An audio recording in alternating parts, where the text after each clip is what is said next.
Hello, and welcome to my Fire Emblem 15 ETC playthrough. I'm USS Gordon, Captain.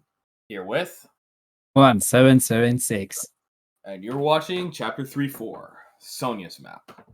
First, we have to go into the Desert Stronghold to claim bounty to all the wonderful treasures that lie within, which is absolutely nothing valuable, except we get a Rian shield. Normally, this item is an item you deliver to Lord Rian so he can give you a Pegasus cheese. However, in this playthrough, it's going to be the Rin shield, the only shield in the game that gives +2 might. Yeah, the Rion shield is way more useful than +2 speed, which would seem really crazy, but having that extra warp tile is really useful when we give it to Om, so Silk can use it. But in this case, we're going to use it for its intended purpose, to be used in combat. And in this castle, we also recruit a playable unit. His name is Jesse, and he is a unit that exists. It is somehow worse than Kamui. I didn't think it was possible, but turns out if you just join after Kamui, you can be worse than him. So here, you may notice that there's an enemy brigand squad, and that was intentional. We're going to be fighting an enemy brigand squad and an enemy and Sonya's witches. Because it turns out if you 3-turn the map anyway, it doesn't matter how extra enemies get added to the map. Yes, and it is also counting on that this map has an alternate win condition. As long as you kill Sonya, if you're retreating on turn 3, the map counts as completed. But in this case, Gordon is going to kill every enemy because we are really starved of EXP and money, and that's what the map spawns are for. Yes, the map spawns have one enemy that has a silver purse that will give us extra EXP, but it's extra money.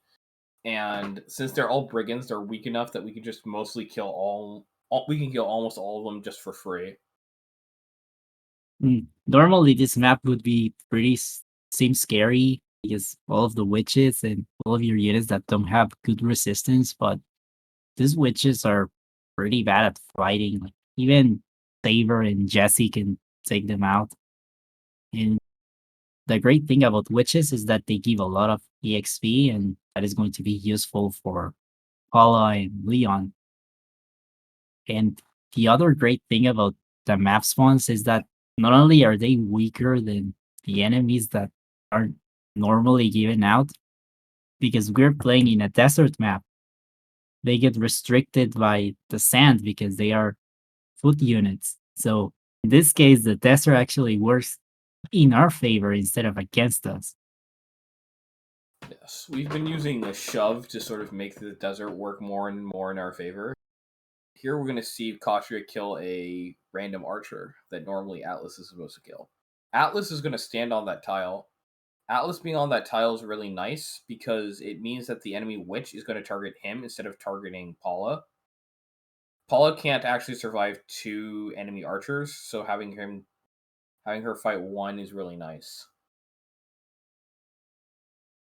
It is a shame that the unit that we want to give EXP the most, Paula, is so bad at fighting literally every enemy on this map.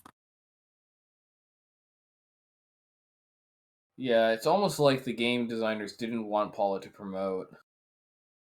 So they had to have her start at level 8.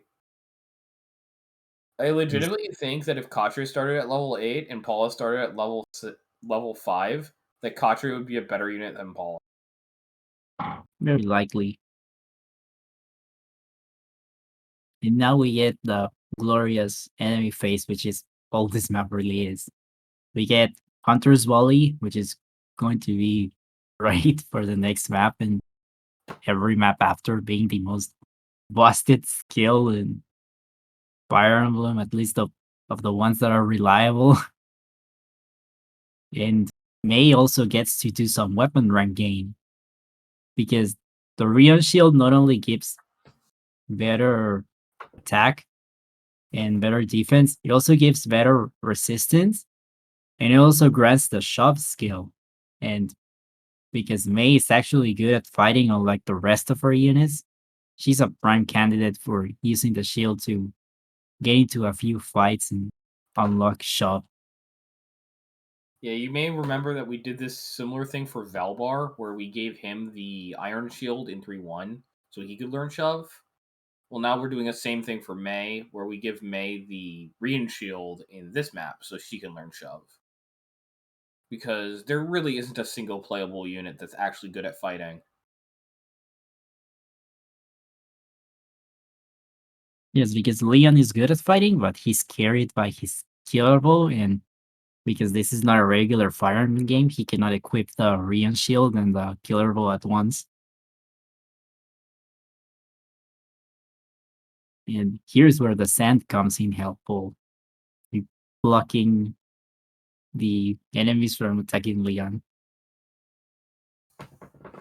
Also, there's a very special enemy here. His name is Sonya, and she's a playable unit if we did Dean's map, but it is much easier to do this map, and it is much better to play this map, not only because it gives you more EXP and Sonya is much easier to kill than Dean, but if you recruit Sonya, you have to invest in Saber to get like your Dread Fighter guy, and that would be pretty bad because Saber is already sort of an EXP thief, and he will be an even bigger one if he didn't get Dean for free. Yeah. Sonya actually is the worst unit in the game, not because she's a bad unit, but because she forces you to use Saber, which that's just embarrassing. Yes, but at least he's not as embarrassing as Paula, who struggles to gain EXP even with the enemy's weakened because the resistance is so bad. I mean, Here I do you would miscount. expect more from the flyer of the game. Like she's supposed to be a badass, but she's getting wrecked. Yeah. So here I miscount the movement, and I should have realized that I needed to use the Thunder Spell to hit this guy because he has 6 speed, and that means May can't actually one round him because his bulk is too high. I mean, by this point, you can have easily retreated, not bothered because you have already unlocked shop.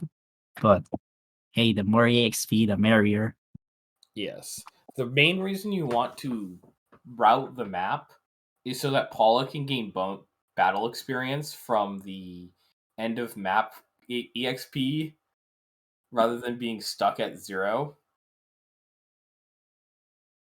I mean, it is really sad that Paula is so bad at gaining EXP that you need the bonus experience from finishing the map. Yes, well, Paula's just even worse than Star Wars The Force Awakens, so Yeah. I mean, you need a special talent to be so bad at gaining EXP.